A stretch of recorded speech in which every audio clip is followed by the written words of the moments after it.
Assalamualaikum warahmatullahi wabarakatuh. Perkenalkan, nama saya Novia Rahma Akbaria, NIM 110 dari kelas D. Video ini saya buat untuk memenuhi tugas UTS mata kuliah penyuluhan pertanian. Dalam kesempatan kali ini, saya akan mempresentasikan hasil paper yang telah saya buat dengan judul Peran Penyuluh dalam Meningkatkan Minat Petani Muda di Kabupaten Sumba Timur. Penyuluhan pertanian merupakan usaha untuk memberikan keterangan, penjelasan, petunjuk, bimbingan, dan arah yang harus ditempuh oleh setiap orang yang berusaha tani agar dapat menaikkan guna, mutu, dan nilai produksinya sehingga lebih bermanfaat. Di dalam penyuluhan pertanian tidak terlepas dari yang namanya program penyuluhan.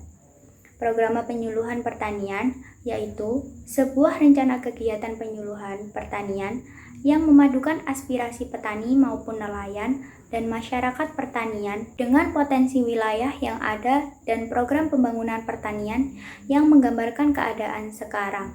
Sumba Timur adalah sebuah kabupaten di Provinsi Nusa Tenggara Timur atau NTT dengan luas wilayah 7.000,5 km persegi. Sumba Timur memiliki 22 kecamatan. Sumba Timur termasuk kawasan kering. Rendahnya curah hujan berdampak pada terbatasnya variasi jenis dan produktivitas tanaman, sehingga bisa berakibat pada rendahnya hasil panen atau gagal panen. Masalah pertanian adalah salah satu masalah yang terkait dengan iklim dan cuaca yang dominan terjadi di sana. Jenis tanaman yang ditanam harus selalu disesuaikan dengan iklim basah dan kering, di mana iklim kering cenderung lebih dominan. Pada titik ini, diperlukan pengetahuan yang terpadu mengenai pertanian yang dapat dilakukan melalui program penyuluhan pertanian. Hal tersebut menyebabkan rendahnya kemampuan dan kinerja penyuluh dalam menjalankan tugasnya sehingga menurunkan kredibilitas penyuluh di mata petani. Output yang dicapai dengan dilakukannya program penyuluhan pertanian adalah sebagai berikut. Tujuan akhir dari penyuluhan pertanian ini adalah tercapainya kesejahteraan para petani dan masyarakatnya. Namun, tidak berhenti sampai di situ. Proses penyuluhan pertanian dapat menjadi semacam pendidikan non-formal bagi petani dan keluarganya dengan tujuan agar mereka mampu dan sanggup memerankan dirinya sebagai warga negara yang baik sesuai dengan bidang profesinya, serta mampu, sanggup, dan berswadaya memperbaiki atau meningkatkan kesejahteraannya sendiri dan masyarakatnya. Jumlah penduduk Kabupaten Sumba Timur tahun 2015 sebanyak 246.294 jiwa. Kecamatan dengan jumlah penduduk terbesar adalah Kecamatan Kota Waingapu, diikuti oleh Canberra sebesar 38.245 jiwa atau setara dengan 14,53%. Dengan luas wilayah 7.050 km persegi, sehingga kepadatan penduduk Kabupaten Sumba Timur sebesar 35.000 jiwa per kilometer persegi. Kelembagaan pemerintah daerah yang terkait langsung dalam penyusunan RPI 2JM Kabupaten Sumba Timur adalah 1. Dinas Pemukiman dan Prasarana Wilayah atau Kimpraswil. 2. Badan Perencanaan Pembangunan Daerah atau BAPEDA. 3. Badan Pengendali Dampak Lingkungan atau BAPEDALDA. Dan keempat, Bagian Keuangan Sekretariat Daerah. Potensi pertanian di Sumba Timur yaitu luas lahan pertanian ini terdiri dari pertanian lahan basah atau sawah irigasi maupun non-irigasi sebesar 22.100 hektar dan pertanian lahan kering 263.118 hektar.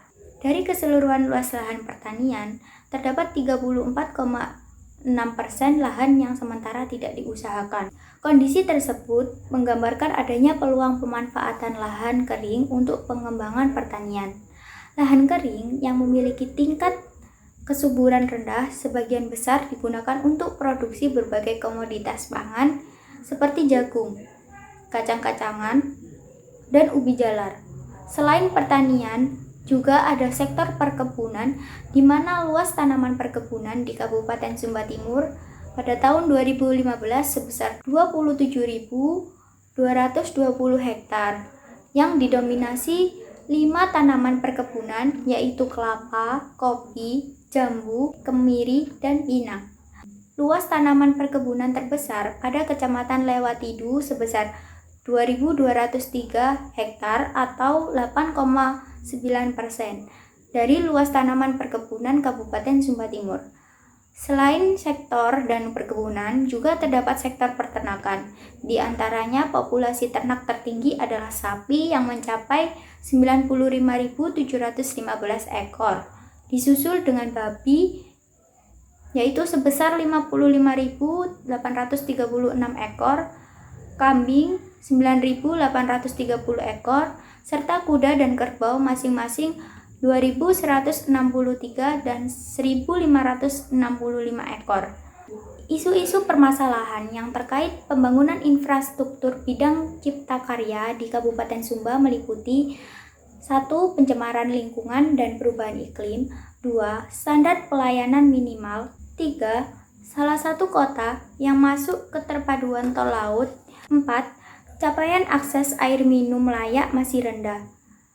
5. Rendahnya tingkat pendidikan. Sedangkan untuk isu strategis, yaitu tingkat pendidikan penyuluh pertanian di Sumba Timur masih didominasi setingkat SMP atau juga SMA. Rendahnya tingkat pendidikan tersebut akan berdampak pada sebuah kinerja penyuluhan yang terlihat dari rata penyuluhan yang menyusun program penyuluhan pertanian hanya sebesar 32%, dan dari persentase tersebut 68% dari penyuluh yang menyusun program penyuluhan ternyata tidak mengintegrasikan program penyuluhannya dengan program pembangunan pertanian yang ada di daerah tersebut.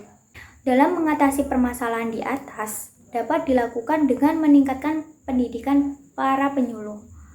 Untuk meningkatkan kualitas dan kinerja penyuluh di wilayah tersebut, maka diperlukan adanya pelatihan pada penyuluh di wilayah tersebut.